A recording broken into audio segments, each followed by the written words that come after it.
très rapidement. Juste pour compléter ce que disait un peu Josette avant de rentrer dans le vif du sujet. Sur le bilan de l'Observatoire en un an, donc nous sommes lancés officiellement, l'Institut Sapiens a lancé officiellement son Observatoire Santé et Innovation le 25 janvier 2021.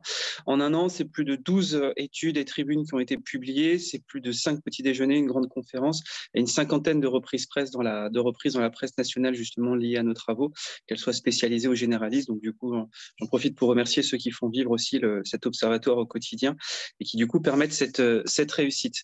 Je sais pas si… Erwan, tu peux passer en diaporama, parce que là où tu es, l'affichage n'est pas en diaporama, en fait. Ah.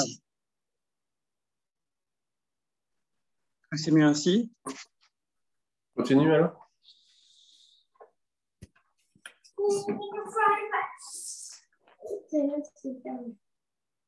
Bon, du coup, je vous propose de passer aux propositions. Donc, je vais présenter directement nos intervenants. Dominique, tu peux passer à la slide suivante.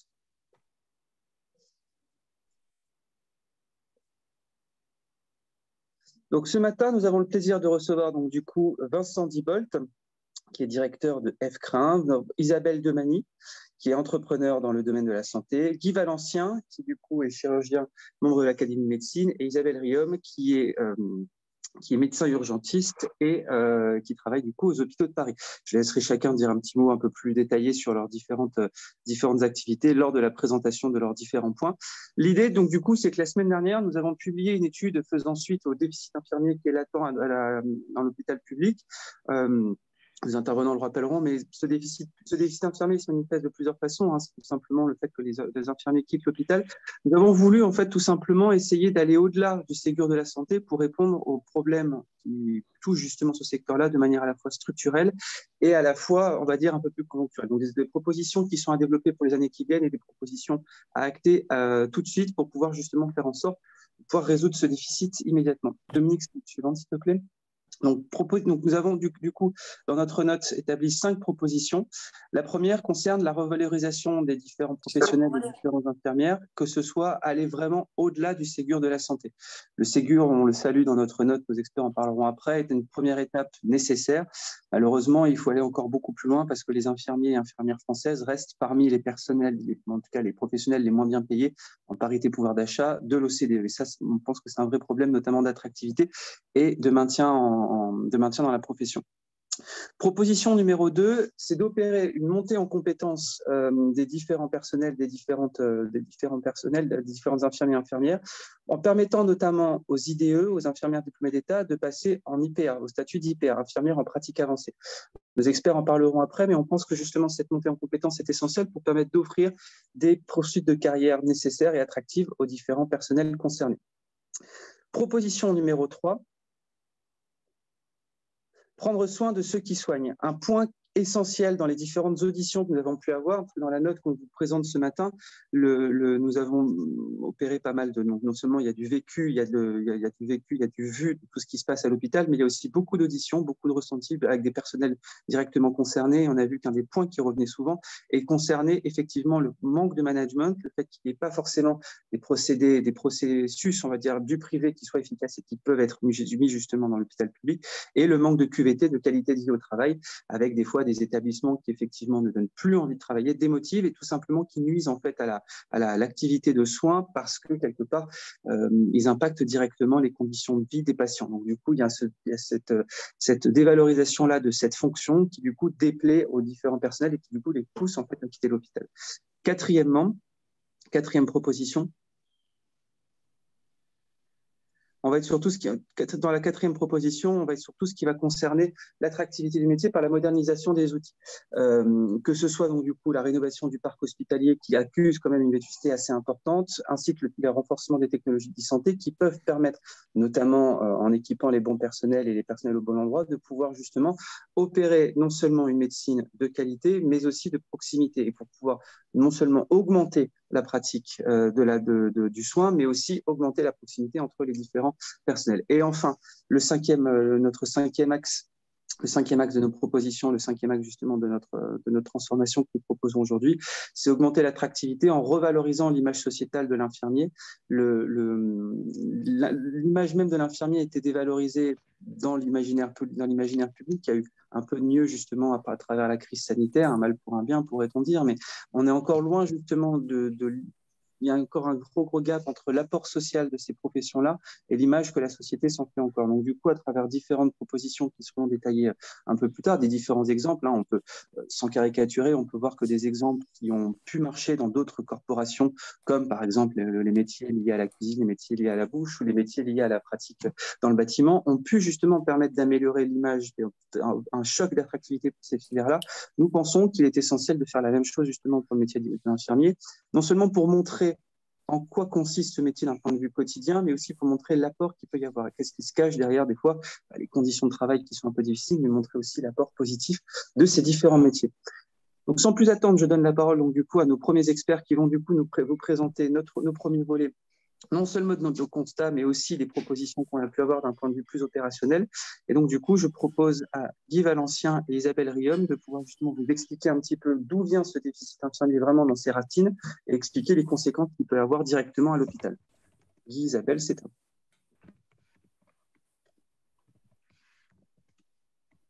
vous. Bonjour à tous, désolée pour ce petit bug matinal.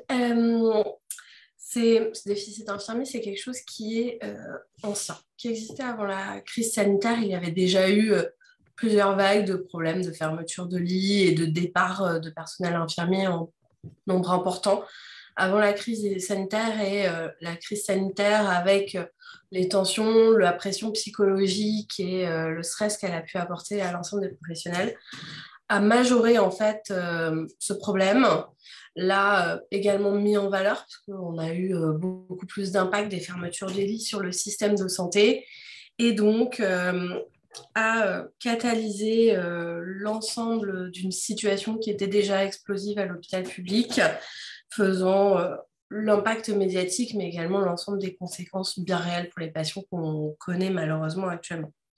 Ce phénomène était ancien, lié à plusieurs problèmes, déjà des changements sociétaux, malheureusement la carrière linéaire que certains ont pu avoir dans les générations précédentes, de commencer un métier à l'âge de 21 ans, parce que c'est l'âge à laquelle vous sortez d'un institut de formation en soins infirmiers, et de partir à la retraite en ayant eu le même métier, c'est quelque chose qui malheureusement n'existera plus ou peu dans les nouvelles générations.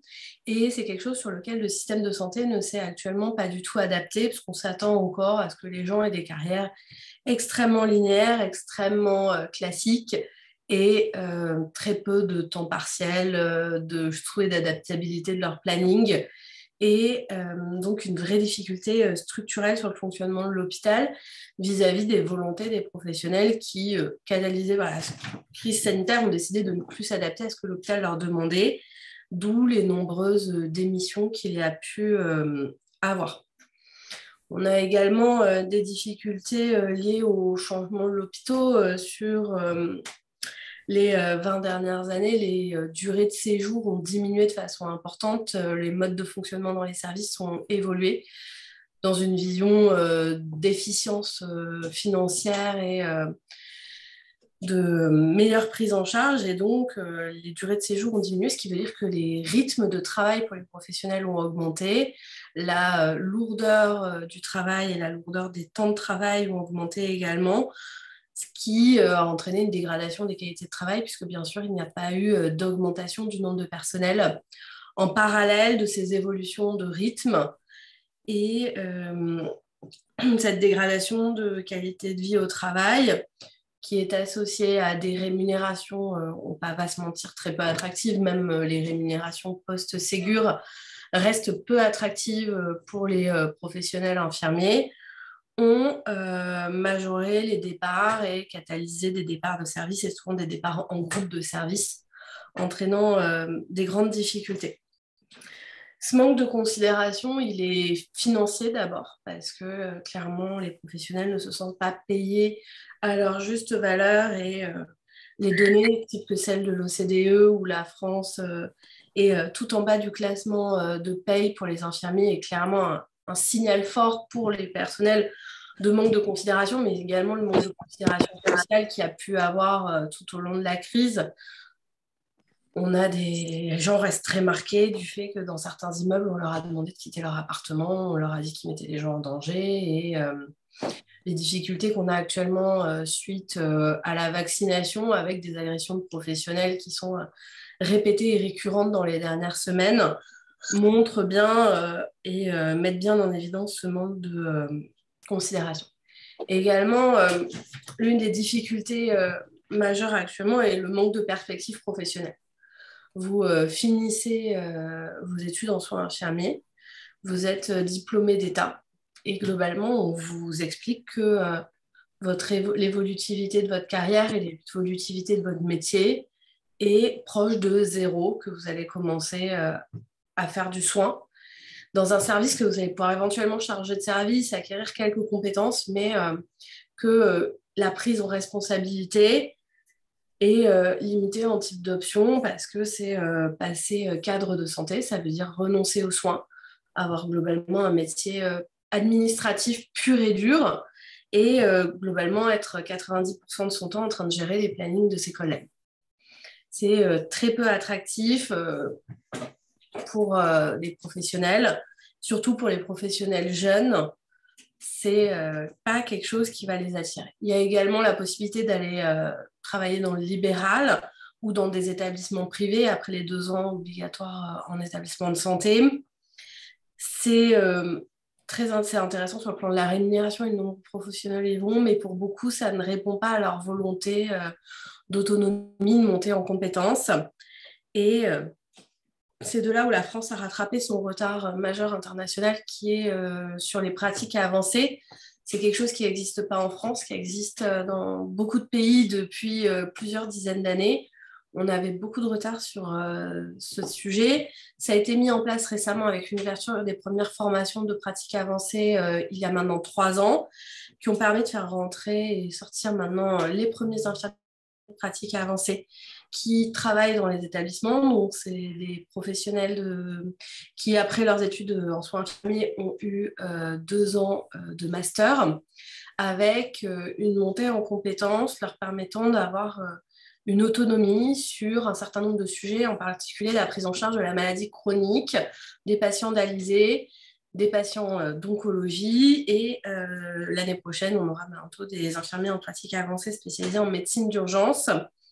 Et cette évolution était demandée, mais se heurte à un manque de reconnaissance et un manque d'adaptation du système à l'arrivée de ces nouveaux professionnels, ce qui fait qu'on a encore beaucoup de travail à faire pour avoir une solution efficace sur ce plan-là et une montée en compétences des professionnels effective avec des vraies responsabilités et donc une poursuite de carrière qui peut s'imaginer ensuite vers des thèses de sciences pour certains et un travail d'enseignement avec une arrivée de gens qui auront des statuts à terme de professeurs des universités en soins infirmiers.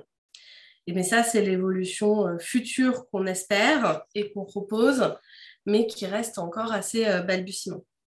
Un autre phénomène qui est majeur quand on parle de ce problème de déficit infirmier, c'est les abandons au cours des études. En effet, on forme beaucoup de professionnels, on en forme de plus en plus. Il y a eu des augmentations importantes des capacités de formation dans les IFSI pour la rentrée. Mais la confrontation à la réalité du métier, à la difficulté des stages, fait que c'est environ 30% des étudiants qui n'arriveront pas au bout de leurs études et qui n'exerceront jamais le métier d'infirmier. Et un problème structurel dès le début de formation et une formation qui est actuellement peu adaptée aux réalités du métier, qui entraîne ces abandons et qui reste un vrai problème d'attractivité et un vrai problème d'effectif en termes de professionnels. Et je vais laisser la parole à Guy pour vous parler des conséquences concrètes sur les établissements. Merci Isabelle. Je rejoins tout à fait ce que tu as dit et on est très frappé de voir combien le travail de l'infirmière à l'hôpital, on parlera aussi de l'infirmière en libéral, mais de l'infirmière à l'hôpital est un travail haché où en permanence le professionnel est complètement occupé à des choses qu'elle n'a pas à faire. Un coup de fil de la biologie parce qu'il y a un retour d'examen, un coup de fil de la radiologie parce que le brancardier a oublié de descendre une partie du dossier, un malade qui arrive pour s'installer le matin, ne sachant pas où aller, l'après-midi, une famille qui demande quelque chose, la pharmacie qui appelle parce qu'il y a un problème de produits, de médicaments. Enfin bref, ça n'arrête pas. L'infirmière est au téléphone en permanence toutes les 5 minutes alors qu'elle doit être occupée à des soins. Et donc, jamais n'a été repensé son véritable rôle de soignant, de soignante. Et je suis convaincu que dans ce cadre-là, nous devrions mettre en place des assistants infirmiers, des assistantes infirmières qui, au prix d'une formation de quelques semaines, de quelques mois seulement, pourraient assurer toutes ces petites tâches pour dégager l'infirmière qui serait vraiment aux soins du malade dans une chambre pendant le temps qu'il le faut. Alors qu'aujourd'hui, elle court dans tous les sens. C'est un vrai problème. Alors, je sais bien qu'on va me dire c'est encore du coût, peut-être, mais entre la réduction du nombre de lits, en passant de 12 en moyenne à 10 lits, voire 8, et cette aide aux infirmières qui s'établirait sur une trentaine ou une quarantaine de lits, on pourrait déjà beaucoup mieux permettre que le métier infirmier puisse se développer. Et quand je dis se développer, j'oubliais aussi le fait que les médecins passent à n'importe quelle heure. L'interne passe le matin tôt, puis ensuite c'est le chef de clinique. Allez, viens, on va voir les malades. Et puis le chirurgien qui a opéré passe vers midi en voyant aussi ses opérés. Enfin bref, on n'arrête pas d'entraîner une rupture de soins toute la journée, notamment le matin, mais toute la journée pour ce qui est des infirmières. Et puis la nuit, lorsqu'elles sont en 3-8, elles ne voient personne. Personne. L'infirmière de 11h du soir à 7h du matin, elle est seule, sauf quand il y a un accident, et là, elle appelle l'interne. Donc, on voit bien des ruptures, et il est très, très clair qu'il faudra aller de plus en plus vers le travail en 12 heures, qui a ses contraintes, mais qui a aussi ses avantages, et qu'il s'agisse d'abord d'une transmission de moins. Donc, 2 transmissions le 3, c'est 33% de risque d'erreur en moins. Et deuxièmement, un temps donné assez long à l'infirmière pour assurer son boulot, sachant que quand elles sautent par ces systèmes de 12 heures, elles ont 2 jours de repos ensuite, puis 3 jours de travail, et puis 3 jours de repos et 2 jours de travail, ce qui permet de faire autre chose, si c'est de se reposer. Donc, on voit qu'il faut transformer le métier, et comme l'a dit très bien Isabelle aussi, il faut transformer la formation qui est ridicule, quoi, complètement désadaptée. Aujourd'hui, je suis désolé de le dire pour les IFSI, mais c'est comme ça pour la plupart. En plus, ces écoles sont beaucoup trop nombreuses et petites, et on devrait avoir une restructuration de l'offre infirmière. Troisièmement, il faudra bien sûr se pencher sur la restructuration hospitalière.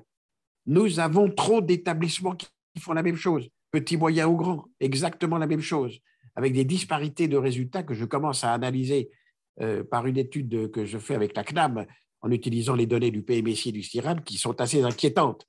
Donc, il va d'urgence, il faudra reconsidérer non pas la fermeture des hôpitaux, mais leur retransformation dans d'autres types de structures, notamment soins de suite et de réhabilitation, d'accueil des personnes âgées, de maisons de santé, plutôt que de faire des services de chirurgie tous les 30 km en France. Ça n'a plus de sens. On est en train de dégrader la qualité des soins parce qu'on ne veut pas politiquement se poser la question véritable de que fait-on des murs.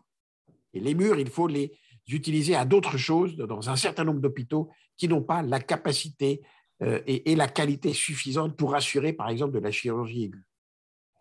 Donc voilà tout ce qui se passe. Et en ville, on sait que les infirmières ont aussi beaucoup de difficultés à travailler. Elles sont peut-être mieux, elles assurent mieux les soins finalement quand même qu'à l'hôpital, en ce sens qu'elles sont vraiment à leur tâche lorsqu'elles sont en visite en permanence. Et elles ont ce gros avantage par rapport aux médecins, c'est de connaître l'environnement des malades, puisqu'elles peuvent passer 2, 3, 4 fois par jour, voire plus s'il le faut, pour suivre quelqu'un. Et sachant très bien où il habite, dans l'appartement, la maison, les voir au travail s'il le faut, dans l'administration, l'entreprise, à l'école, sur le stade, enfin, bref. Et là, on a un véritable métier complet de prise en charge holistique du patient qui est capable d'assurer l'infirmière, alors que le médecin, lui, ne se déplace plus et ne voit que des malades en consultation dans son cabinet.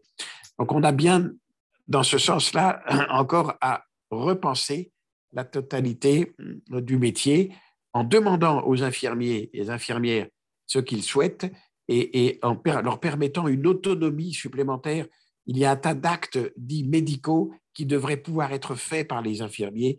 Je pense à des certificats d'arrêt de travail, des certificats d'aptitude au sport pour les enfants, un nombre de tâches qui pourraient être non pas déléguées, mais transférées avec la responsabilité qui s'y attache, bien sûr. La délégation, non. Il y en a assez de voir que le médecin doit tout contrôler et que l'infirmière n'est qu'une tâcheronne qui est là pour assurer le geste que lui a prescrit l'autre. C'est fini, ça. La prescription doit être de plus en plus personnalisée et l'infirmière doit avoir l'autonomie de sa prescription. Et dans ce sens-là, je souhaiterais que puisse exister en France des infirmières de première ligne parmi les fameuses IPA, qui soient des infirmières. On ne devrait plus, je dirais, aujourd'hui, rentrer dans le système de soins sans passer par l'infirmier ou l'infirmière. Première étape, de permettre de savoir ce qui se passe, qui je suis, comment je vis, quel est mon métier, quelles sont mes pathologies, bref, de constituer déjà le dossier, ce que nous avions fait dans le service il y a près de 15 ans maintenant, lorsque Xavier Bertrand était ministre de la Santé, nous avions eu l'autorisation de créer des infirmières en pathologie de la prostate qui faisaient tout l'examen clinique, le toucher rectal y compris, l'échographie abdominale, les prélèvements de sang. Tout le dossier était construit par l'infirmier avec le malade, et quand nous voyions la personne, le malade avait déjà travaillé ce que j'appelle sa maladie, et on avait une relation beaucoup plus forte avec des consultations qui étaient échangées entre médecins et infirmiers, avec la possibilité de prescrire des médicaments, de faire des injections intracaverneuses, bref, que l'on élève le niveau de la responsabilité de l'infirmier et de l'infirmière, ce qui sera bon pour tout le système de santé. Et ces infirmières de première ligne devraient être équipées d'une voiture, une ambulance, avec un ambulancier qui travaillera en binôme, car il faut parfois se protéger, il peut y avoir des agressions, ou quand il faut ramasser quelqu'un de 120 kilos qui est tombé dans sa cave, on ne le fait pas toute seule. Et puis, la voiture serait équipée d'un défibrillateur, d'une bouteille d'oxygène, d'attelle et de médicaments de premier secours, d'antalgiques, de corticoïdes et autres, de façon à pouvoir assurer les premiers soins, faire le bilan de la situation sur place quand on est appelé, que ce soit dans l'entreprise, dans l'appartement, dans la maison ou ailleurs, faire le bilan et probablement arriver à régler plus de 50% des situations devant lesquelles elles se trouvent, sans faire appel aux médecins. Et au Canada, ça se passe très bien. Les infirmières dites de première ligne ont acquis comme ça une expérience et une autonomie tout à fait utile qui leur permet d'assurer le mieux auprès des populations, parfois dans des endroits reculés. Donc, quand on dit qu'on manque de médecins en France, c'est faux. Je m'insurge contre cette absurdité totale, parce qu'à augmenter de 20 ou 30% le nombre de médecins, dans 10 ans, on va créer des chômeurs. Donc, il faut augmenter considérablement le nombre d'infirmières spécialisées en les upgradant au niveau master dans le style infirmière de pratique avancée, aussi bien en termes de métier de généraliste, je dirais, que de termes de spécialiste. C'est ça qu'il faut créer. Et il faut ensuite demander aux infirmières ce dont elles ont besoin dans les hôpitaux notamment. On ne les écoute pas, on ne leur demande pas comment elles verraient la transformation de leur métier. On leur donne des tâches à faire, c'est tout. Ce sont des tâcheuses, voilà. Et ça, c'est insupportable. C'est d'autant plus grave que ce ne sont pas les moins motivés qui s'en vont. C'est souvent le contraire. Ce sont celles qui comprennent qu'elles ne sont plus faites pour cela, que ça ne répond plus à leur désir absolu de soignante. Et ce sont souvent, excusez-moi de le dire, pour celles qui restent, mais ce sont souvent les meilleures qui s'en vont, qui quittent, désespérées de ne pas pouvoir avoir une carrière et de ne pas pouvoir assurer le soin au mieux qu'elles le peuvent. C'est donc tout à fait affligeant. Nous sommes devant une situation absolument catastrophique. Ne nous cachons pas les yeux, la situation est catastrophique, alors qu'il y a effectivement beaucoup de jeunes qui veulent faire ce métier. Et c'est vrai que les écoles ne sont pas très gratifiantes puisque, comme l'a rappelé Isabelle, plus de 30% d'entre elles quittent avant la fin de leurs études. Donc, tout revoir calmement, posément, avec celles et ceux qui font le métier pour reconstruire une nouvelle forme d'infirmerie qui soit à la hauteur de la demande, à la fois bien sûr des malades, mais aussi de celles et ceux qui exercent ce très beau métier. Guy, Isabelle, j'ajoute un point que vous avez soulevé dans la note, notamment c'est l'implication presque nationale et sanitaire de ce déficit infirmier. Est-ce que vous pouvez nous en dire un mot en 2 minutes, justement, cette vague d'exode, cet exode de l'hôpital, les implications qu'il peut y avoir à la fois d'un point de vue, on va dire, prise en charge des patients, mais aussi à la fois sur les tensions hospitalières dans cette période de pandémie, vous qui le vivez au quotidien, qui êtes des praticiens de l'hôpital, vous aussi. que ce soit en termes d'opérations reportées, mais aussi de capacité d'accueil qui diminue drastiquement à cause justement de cet exode en dehors de l'hôpital. Vous avez des exemples un peu concrets à nous? Isabelle?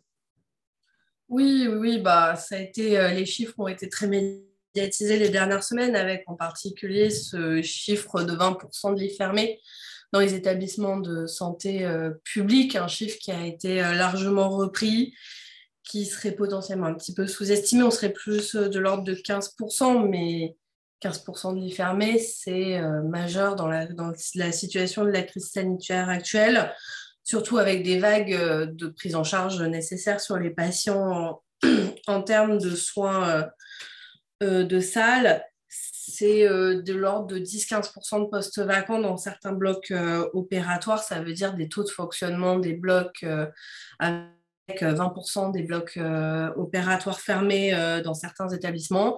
C'est des services d'urgence fermés la nuit par manque de professionnels et donc des patients qui sont obligés d'être déplacés à plus d'1 heure, 1 heure et demie de leur domicile pour une consultation aux urgences.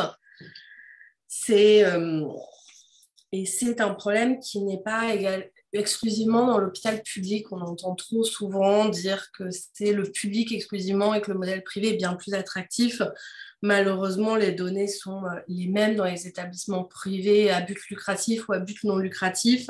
C'est vraiment un problème global et cette difficulté de prise en charge se retrouve partout à des taux certes variables, mais actuellement, il n'y a aucun établissement de santé en France qui a l'ensemble de ses lits ouverts et la situation est terrible et continue à s'aggraver depuis plusieurs semaines.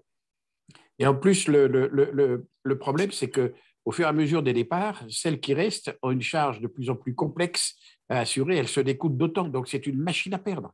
Et comme l'a dit Isabelle aussi, c'est vrai que dans le privé, moi je le vois bien, même dans le privé à but non lucratif, le déficit est identique à celui de l'hôpital.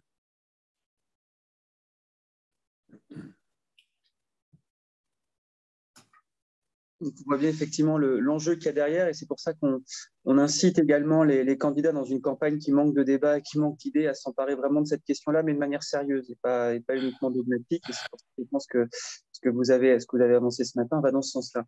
On passe à la deuxième partie merci beaucoup Isabelle. On passe à la deuxième partie du coup de ce petit déjeuner. Donc on va aborder un peu plus les causes structurelles, qu'elles concernent à la fois le management, mais aussi l'environnement de travail qui est aussi important que la valorisation du métier en tant que tel. Donc, du coup, je passe la parole à Isabella Demani. Donc, Isabella, donc, du coup, je te présente un peu plus long, tu es CEO d'Inspiring Future et tu es surtout essayiste. Hein, tu as notamment écrit Emma, naissance d'une bio-citoyenne, dans lequel tu décris un petit peu le futur de la santé. Je passe également la parole à Vincent Diebold. Vincent Diebold, tu es directeur de FCRIN, donc c'est une infrastructure de recherche clinique, et tu as aussi une petite expérience en pilotage d'établissements hospitaliers et de cliniques. Et donc, du coup, je vous laisse la parole pour ce deuxième bloc de constats et de propositions. Merci beaucoup, Erwan, et puis surtout merci Isabelle et Guy pour ces témoignages forts. Effectivement, une fois qu'on a entendu tout ça, la question de prendre soin de ceux qui prennent soin de nous est vraiment fondamentale. Le premier aspect est le bien-être des soignants. Alors juste peut-être quelques éléments et des chiffres aussi pour bien comprendre. On l'a cité dans le rapport, l'étude CHAM de 2021, avec quelques chiffres qui sont vraiment marquants. 35% des professionnels du secteur sanitaire et médico-social interrogés se déclarent découragés en débutant une journée de travail, 34% stressés, 33% épuisés. C'est des mots qui sont assez forts dans un contexte de soins. 2/3 des infirmiers déclarent aussi que leurs conditions de travail se sont détériorées largement depuis le début de la crise. Et d'autres enquêtes qui ont été effectuées dans des contextes hospitaliers ont montré que 60% des infirmiers et aides-soignants et plus de 50% des médecins interrogés déclarent aussi de forts éléments d'insatisfaction sur, par exemple, l'ergonomie et les espaces de travail, qui sont des éléments importants quand on parle de bien-être au travail. Dans le cadre aussi de ce projet, on va dire de ce retour d'expérience, on a des témoignages qui sont assez forts d'infirmiers et qui sont relatés, notamment par exemple le bip sonore qui sonne constamment dans des périodes de tension où l'infirmier ou l'infirmière ne sait pas si c'est des urgences ou non, donc ça c'est au quotidien. du matériel informatique qui peut être vétuste, qui peut être en panne dans des situations, on va dire, d'urgence. Je ne parle même pas du sujet des cyberattaques qui montent en ce moment. Des témoignages notamment sur des bâtiments qui sont décrépits ou qui sont vétustes, et puis des éléments autour de l'agencement de l'espace. On parle assez souvent du nombre de kilomètres que parcourt une infirmière. Et là, on a vraiment fait remonter des témoignages terrain qui sont forts et qui montrent vraiment qu'il y a une qualité et un bien-être au travail qui est aujourd'hui dégradé. Et puis, je rebondis également sur les témoignages de Guy et Isabelle sur l'absence d'évolution et de carrière, sur la désorganisation, ce côté tâches répétitives et manque de temps long accordé aux soins. Donc, c'est vraiment des éléments importants qui montrent qu'il y a un vrai sujet aujourd'hui sur le bien-être au travail. Et on ne peut pas prendre soin des patients si à long terme, sa propre, on va dire, qualité au travail est fortement dégradée. Alors, quand on parle de qualité de vie au travail, il y a une définition qui a été donnée par l'ANI en 2013, ça date déjà un peu, comme un sentiment individuel et collectif qui englobe des éléments liés à, par exemple, l'ambiance, l'intérêt du travail, la relation avec les équipes ou ses supérieurs hiérarchiques. Et on a rajouté aussi une notion des conditions de travail, c'est-à-dire les conditions d'exercice au travail et également des éléments sécuritaires ou d'ergonomie, par exemple, liés à son travail. Et comme on l'a vu dans tous les témoignages, aujourd'hui, on n'y est pas du tout. Ça se traduit effectivement par de l'absentéisme, ça se traduit par des changements de carrière et des départs. Donc, clairement, sur ce bien-être et sur cette qualité de vie au travail, on n'y est pas du tout. Face à ces chiffres et à ces témoignages, c'est vrai que la question du management, elle est clé et elle doit vraiment être considérée comme un levier fort pour améliorer les choses. Je dirais d'autant plus qu'en externe. Alors, quand je dis externe, c'est par rapport à la génération qui arrive aujourd'hui sur le marché du travail et qui est déjà arrivée, donc génération X, Y, voire Z. On est sur des aspirations qui sont très fortes et différentes des générations précédentes. Il y a effectivement la quête de sens, et là, c'est une chance, l'hôpital y répond en tant que très belle entreprise, mais il y a aussi des aspirations au niveau de la prise d'autonomie et de la liberté dans l'exercice de son travail, de la mise en place de relations de confiance, d'évolution, de formation tout au long de la vie. Là, on va dire toutes les études sur les jeunes qui arrivent aujourd'hui sur le marché du travail le font remonter.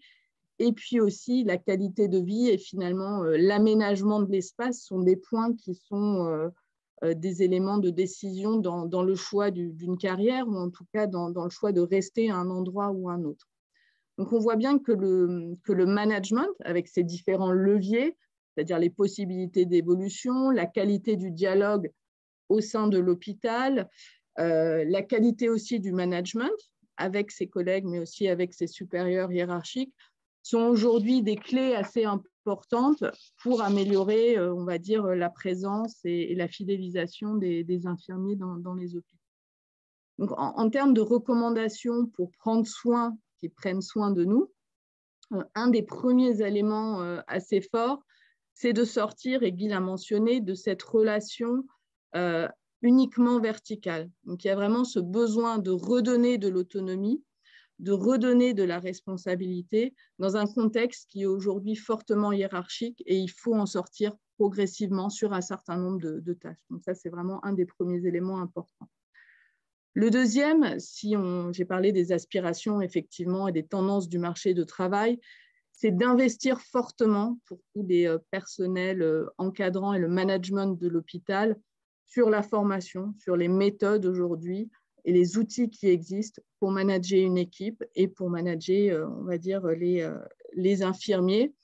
C'est vraiment un point fondamental. Vincent vous parlera tout à l'heure de la valorisation en externe du métier d'infirmier. Pour nous aussi, une des premières étapes, c'est de valoriser en interne, par son supérieur hiérarchique, par la direction de l'hôpital, le métier même d'infirmier. Donc, c'est vraiment un élément important. Et enfin, si on veut améliorer ce bien-être au travail qui est aujourd'hui fortement dégradé, il faut investir la question du lieu de travail. Il y a plusieurs initiatives qui ont eu lieu ces dernières années, notamment à la PHP. On a beaucoup parlé de la bulle de Cochin, qui sont des espaces de détente ou de décompression. Il y a un véritable besoin de réfléchir autour de lieux au sein de l'hôpital qui sont dédiés aux infirmiers pour véritablement décompresser, se reposer, pour pouvoir ensuite mieux soigner et, on va dire, reprendre de l'énergie. On propose aussi de mettre en place des Living Labs, dans beaucoup de cas sans doute éphémères, qui pour nous répondent à 2 objectifs. Le premier, c'est un objectif d'écoute. C'est faire remonter la parole des infirmiers en termes de besoins. Ça peut être des sujets très opérationnels, par exemple sur l'ergonomie, des problématiques de levage, des problématiques de déplacement, mais aussi sur des idées on va dire, d'aménagement de l'espace de travail. Et c'est aussi une des premières briques de management que d'écouter et d'entendre aussi des potentielles solutions qui viendraient de ceux, on va dire, qui exercent au quotidien. Et à plus long terme, effectivement, poser sur la table cette question de l'aménagement de l'hôpital avec des plans d'investissement qui doivent aller au-delà du Ségur de la santé. Et je laisserai la parole à Vincent pour approfondir ce sujet. Merci beaucoup, Isabella. Juste pour prolonger les propos, je voulais vous faire un petit retour de témoignage. On remonte 20 ans en arrière. Mise en place des 35 heures. J'étais alors au CHU de Montpellier et donc il y avait une date fatale qui était le 1er janvier 2002 où effectivement les 35 heures devaient être mises en place. J'étais très ami avec la directeure des soins, qui s'appelait Claudette Sartori, et je la voyais se débattre dans des discussions vraiment kafkaïennes sur prend-on en compte ou pas le temps de change dans les vestiaires? Quel est le minutage, le nombre de minutes accordé au passage de témoin à la transmission?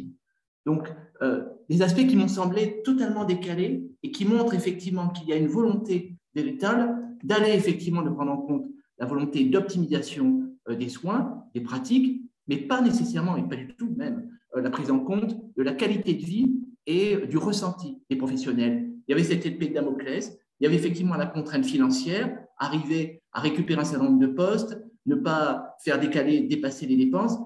Et ceci s'est fait véritablement au détriment de la qualité de vie au travail. Le deuxième élément, c'est que je pense très sincèrement qu'il faut réenchanter l'hôpital. L'hôpital en soi, c'est un lieu merveilleux quand même. C'est un lieu où on soigne, où on peut espérer, en rentrant malade, pouvoir sortir a priori sur ses 2 pieds, ou, si l'on doit mourir, effectivement le faire dans les moins mauvaises conditions de souffrance. Donc, c'est un lieu merveilleux. Aujourd'hui, on s'aperçoit que même dans la représentation sociale, il y a presque un aspect carcéral, tripalium, vous savez, l'aspect de contrainte, qui, à mon sens, devient totalement décalé par rapport à la mission initiale et qui tient à un certain nombre de décalages et d'absence de prise en compte de la qualité de vie au travail. Donc, pour nous, à l'issue de cette réflexion, à l'issue des auditions qu'on a pu faire, à l'issue des échanges qu'on a pu avoir, il y a 3 points qui me semblent importants. Réduire la pénibilité physique, limiter l'aspect répétition des tâches inutiles, tout en humanisant.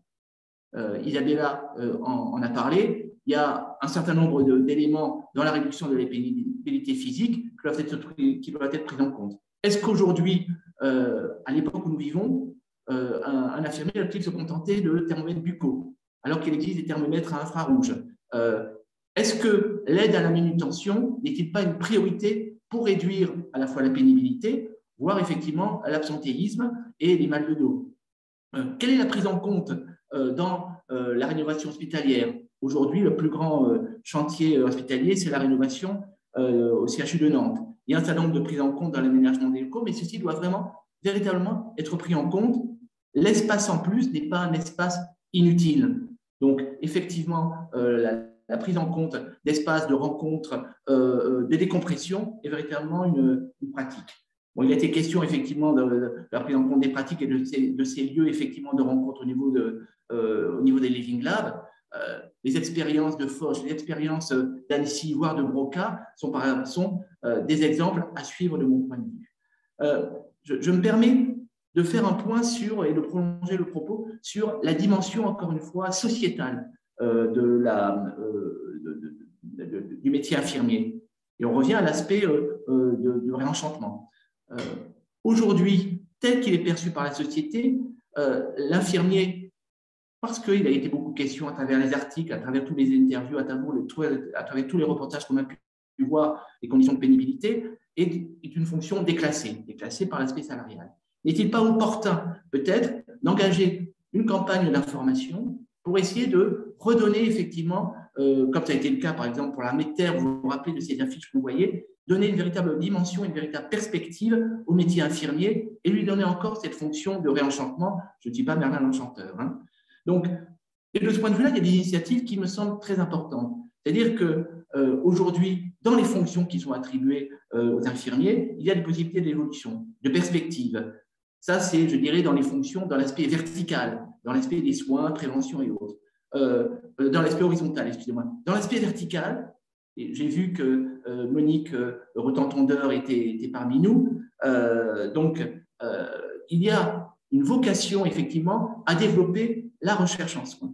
La recherche en soins, et je ne remonterai pas à Florence Nightingale, à Martha Rogers ou à Rosette Politi, qui ont véritablement réfléchi à l'aspect de recherche en soins, de la manière dont finalement, par rapport à l'aspect recherche clinique, où on essaye d'identifier de nouvelles thérapies ou autres, il y a un aspect complémentaire, c'est-à-dire comment faire en sorte que la qualité de soins soit améliorée au bénéfice du patient. Alors, il y a des initiatives qui ont été prises. Il y a effectivement le PHRIP, donc cet appel d'offres ministériel annuel qui a été mis en place en 2010. C'est une très bonne initiative. Il y a effectivement émergence d'un certain nombre d'éléments et de projets intéressants. Il n'en reste pas moins qu'aujourd'hui, on en est à 33 projets qui ont été labellisés, sélectionnés en 2020. Quand on rapporte au nombre de personnels infirmiers, 774 000 infirmiers en 2020, 444 000 environ infirmiers à l'hôpital, on s'aperçoit qu'effectivement, il y a encore un trop petit nombre de projets. C'est une véritable démarche. Mais on croit véritablement, à travers cette note et au terme de la réflexion qu'on a pu faire, que la fonction d'expert en soins, parallèle et complémentaire à la fonction de docteur en médecine ou autre, est une fonction émergente qui est encouragée, qui doit contribuer encore à valoriser cette fonction infirmière qui devient élément pivot de l'ensemble de notre système de soins. Donc, effectivement, il y a un certain nombre d'éléments à accompagner dans cette évolution. Il y a au plan financier, effectivement, une mobilisation qui doit être faite. Donc, au titre du PLFSS, du budget de la Sécurité sociale 2022, il y a 500 millions d'euros qui sont dévolus à la qualité de vie au travail dans l'établissement de soins. Reste à savoir comment ce financement, cette manne va être utilisée. Sera-t-elle suffisante? Au vu des besoins, cet aspect-là, ce montant financier nous semble très insuffisant. Donc, au-delà des bonnes paroles, au-delà effectivement de ces décalages et de ces reports de compétences, il y a un effort financier conséquent qui doit être dévolu, et cet aspect financier ne doit pas venir d'en haut. Il doit être discuté au travers d'une concertation qui doit associer, encore une fois, les personnels infirmiers et les personnels soignants d'une manière générale, pour qu'effectivement, de manière concrète et dans leur quotidien, ils voient effectivement une amélioration de leurs conditions de travail.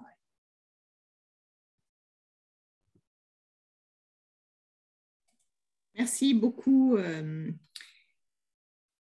Vincent, pour conclure donc tous ces témoignages, recommandations et propositions.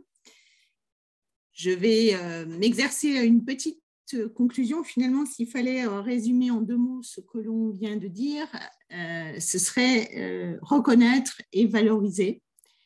Et pour cela, poursuivre l'effort de revalorisation salariale entamé par le Ségur. C'est un début, mais absolument pas une fin. Cet effort doit être poursuivi par la montée en compétences des personnels et la reconnaissance de cette montée en compétences, notamment, comme le dit Guy, par un transfert de responsabilité de la part du médecin sur un certain nombre de points. Il faut que l'on vraiment pense à prendre soin de ceux qui prennent soin des autres, parce qu'ils ne peuvent pas exercer ce soin dans de bonnes conditions s'ils sont traités de manière mauvaise, pour ne pas dire maltraités. Renforcer aussi cette attractivité des métiers par des conditions de travail décentes, voire agréables. La modernisation des lieux, elle est en cours, elle doit se renforcer. Et surtout, la modernisation des outils. Pour enfin, finalement, aboutir à la valorisation de l'image sociétale et sociale de l'infirmier et de l'infirmière, qui va du on applaudit à ses fenêtres à on vilipende parce qu'ils n'ont pas été assez vaccinés. Voilà. Soyons reconnaissants et soyons valorisants vis-à-vis de nos soignants. Nous allons laisser place, il nous reste quelques minutes aux questions et remarques. Merci Josette. Avec une première remarque de Joël Bouet dans le chat qui s'adresse à vous quatre, notamment sur le côté enchantement et communication autour du métier d'infirmier. Il y a un petit warning justement qui est mis par Joël qui dit attention justement à ne pas trop vendre de rêves pour ne pas avoir un décalage trop important avec la réalité et la dureté du métier directement. Est-ce que vous avez une petite réaction, Isabelle, Isabella ou Vincent là-dessus, sur cette remarque-là? Ouais, très rapidement, je suis assez d'accord avec ça. En fait, il faut mener les deux en parallèle.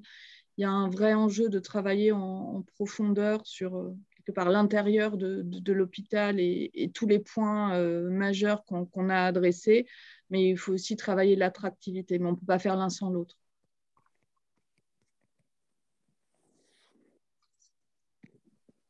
Est-ce qu'il y a d'autres remarques ou questions où nos intervenants ont été extrêmement complets pour avoir répondu par avance à toutes vos interrogations?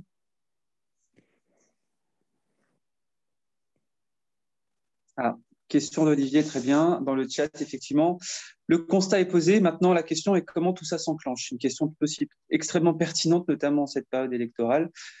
Si vous deviez donner une feuille de route, justement, donc Vincent, vous avez commencé à en parler, notamment avec le PLFSS, mais si on devait se fixer une feuille de route avec des étapes à suivre dans les prochaines années, comment est-ce qu'on opère à la fois cette revalorisation et à la fois cette transformation des infrastructures?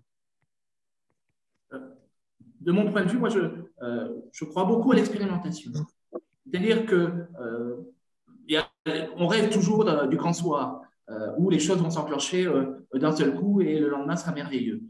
Je crois qu'il faut capitaliser d'abord sur les expériences qui ont été utiles. On a cité les lignes GLAB, on a cité les infirmières en pratique avancée et ainsi de suite. Donc, il y a un certain nombre de décisions qui sont à prendre, mais qui doivent être accompagnées au niveau financier à partir de ces expérimentations. Ça veut dire qu'il faut effectivement un plan global, capitalisant sur un certain nombre de mesures emblématiques, ceci allant de pair, et j'y reviens, bien entendu, il ne s'agit pas de vendre du rêve, hein, mais une campagne d'information sur ce qu'est le métier d'infirmier, accompagné et qui va dans le sens aussi, sans oublier l'aspect salarial, c'est quand même un élément important parce que dans notre société de communication, on ne peut rien faire sans effectivement cette capacité à valoriser et à promouvoir des professions en difficulté. Autre question qui permet de compléter un petit peu deux questions qui permettent de compléter un petit peu la première. Est-ce que donc question de Joël Bouet, est-ce que dans les pays où il y a une revalorisation du métier via les IPA, est-ce que ça a réellement impacté l'attractivité totale du métier? Parce qu'elle a cru comprendre que le problème était le même dans tous les pays occidentaux. Et ensuite, on a une autre question de Stéphane Sapré qui dit quelle autonomie a aujourd'hui l'hôpital pour expérimenter en supposant qu'il y ait un budget? Quelles sont les marges de manœuvre de l'hôpital là-dessus?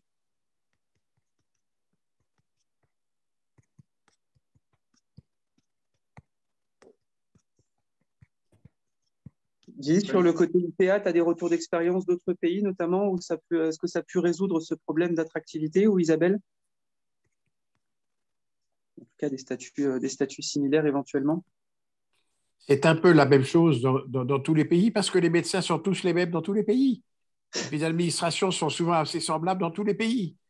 Et moi, je suis de ceux qui pensent qu'on n'arrivera pas par petites touches. Et j'ai souvenir, dans les années 80, l'administration des vétérans, qui s'occupe donc sur le plan médical, notamment de tous les anciens combattants et de leurs familles, ce qui représentait à l'époque 25 millions de personnes, hein, énorme, était en déshérence totale. Et au point que certains politiciens voulaient privatiser la structure. Et Clinton a dit non. Et qu'est-ce qu'ils ont fait? Simplement, en 48 heures, ils ont résolu la solution. C'est-à-dire qu'ils ont réuni 400 personnes, tout ce qui comptait, que ce soit les syndicats, on dirait en France, les syndicats infirmiers, les syndicats médicaux, on mettrait la CNAM, on mettrait la DGOS, on mettrait les directeurs d'hôpitaux, les directeurs de CHU, on mettrait des médecins.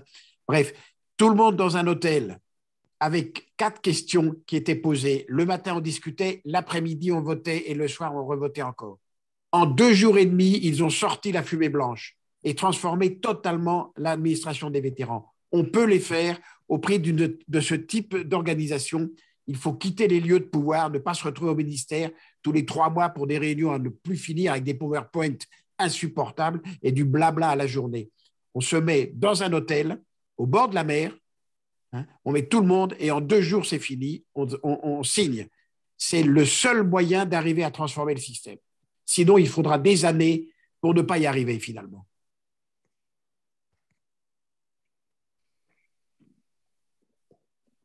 Parfait, je vois que toutes les questions… oui, moi, je peux juste témoigner de quelque chose que j'ai vu au Danemark, et je crois que Guy a vu la même chose que moi. Des hôpitaux qui ont été reconstruits. Le Danemark a eu une politique, on va dire, courageuse et assez singulière. C'est qu'à un beau moment de son histoire, elle a dit c'est plus possible, on va en fait reconstruire des hôpitaux modernes, complètement nouveaux, et inscrire ces hôpitaux aussi en étroite osmose avec ce qu'on appellerait en France la médecine de ville. Ce sont les municipalités, on dirait peut-être en France les cantons ou les communautés de communes qui ont pris en charge à la fois la modernisation de leurs hôpitaux en les reconstruisant complètement. Donc, ils sont hyper équipés, très modernes, très digitalisés, et en même temps en les inscrivant en relation avec la médecine de ville, notamment par la création de communautés de professionnels de santé qu'ils appellent des municipalités, auxquelles on pourrait peut-être apparenter par certains côtés, hein, les CPTS. Et c'est vrai que là, on a… Alors, au Danemark, on a beaucoup d'infirmières de pratique avancée qui vont, vous voyez, ce territoire immense et surtout très… avec des zones très coupées les unes des autres, notamment par la mer. Et en fait, ces infirmières, elles se déplacent avec des mallettes, avec une connexion où elles peuvent référer à des médecins, mais elles ne le font pas systématiquement, et elles vont voir les gens, hein, elles vont vers, notamment les gens âgés, éloignés, et elles prennent un certain nombre de mesures, elles prennent un certain nombre de décisions de soins, elles font un certain nombre de prescriptions. Voilà, et ben, je les ai vus alors de loin, hein, mais ça a l'air plutôt de gens satisfaits de ce qu'ils font au quotidien, en pleine responsabilité. Voilà, les hôpitaux ne sont pas des ruches désordonnées et crasseuses comme on voit en France. Je crois que j'ai jamais vu si peu de gens et de gens si calmes dans un service d'urgence. Merci Josette. On a encore plein de témoignages et de questions qui nous tombent dessus, notamment effectivement sur le côté revalorisation des infirmières. Il y a aussi la question du Ségur. Quel rôle pour le Ségur justement à l'avenir? Est-ce que c'est le Ségur qui doit être prolongé pour pouvoir amener ces différents changements-là, ou est-ce qu'il faut quelque chose de beaucoup plus impératif et directif comme tu le présentais Guy avant? Et il y a aussi rapidement, aller en 1 minute, Isabelle, je sais que c'est un sujet que tu as à cœur, ou en tout cas que tu as vu de près. Sur la question des IFSI, on estime effectivement qu'il y a 18% d'inscrits en moins dans les IFSI. Est-ce que c'est dû du coup à une modalité de concours qui aurait changé, une modalité d'inscription qui aurait changé, ou vraiment là aussi déjà un déficit qui commence en amont de la formation? Le problème d'abandon de postes en IFSI et de non-présentation en première année existait en fait déjà à l'époque du concours. La modalité en fait a juste, avant c'était un concours qui nécessitait une préparation avec des oraux. Le système actuel est passé sur Parcoursup, sur les notes du lycée. Globalement, pas énormément de changements sur, en tout cas, les origines socio-économiques des inscrits, donc pas tellement de différence. Mais par contre, des gens qui ne se présentent pas en début de première année parce qu'ils ont candidaté à plusieurs formations, et ça, c'est un des écueils de Parcoursup, on ne peut pas se mentir, mais par contre, en fin d'études, on arrive globalement au même nombre de personnes arrivant au bout de leurs IFSI. Ça ne change pas que la première année est exclusivement théorique, basée sur des notions qui sont clairement dans notre temps, et une formation qui est faite pour une vision du soin infirmier qu'on ne veut plus, c'est-à-dire on leur apprend des protocoles, une vision extrêmement protocolisée sans aucune autonomie, et pas du tout une vision d'une réflexion scientifique, d'une réflexion de prise en charge globale du patient. On leur apprend des axes à rester dans le carcan de leur décret de compétences, et qu'ils ne doivent surtout pas aller plus loin. Et vraiment une formation qui n'est plus du tout adaptée à la fois à la réalité de terrain du soin actuellement, et surtout au système de santé qu'on veut pour demain, avec des professionnels qui ont tous des compétences et qui peuvent évoluer ensemble dans un système de santé valorisant tout un chacun, et pas juste sur une vision du médecin totipotent qui a le pouvoir. Personnellement, mes infirmiers me sauvent 15 fois par jour et ont plein de compétences que moi je n'ai pas et que je ne souhaite pas avoir. Et je trouve qu'on les enferme trop dans une prescription, et on bride toute autonomie qu'elles pourraient avoir, ce qui n'est pas sain pour le système actuellement. Parfait, merci. Vous connaissez la promesse initiale des Cafés Sapiens, c'est de vous libérer à 9h. Il est 9h passé d'1 minute. Bon, merci, un grand merci, un immense merci aux intervenants. Merci à Josette pour ces travaux de l'Observatoire. Merci à tous pour vos attentions et puis vos différentes questions tout aussi pertinentes. Je vous souhaite une excellente journée et à très bientôt pour un nouveau débat. Au revoir. Bonne journée. Merci beaucoup. Au revoir, bonne journée.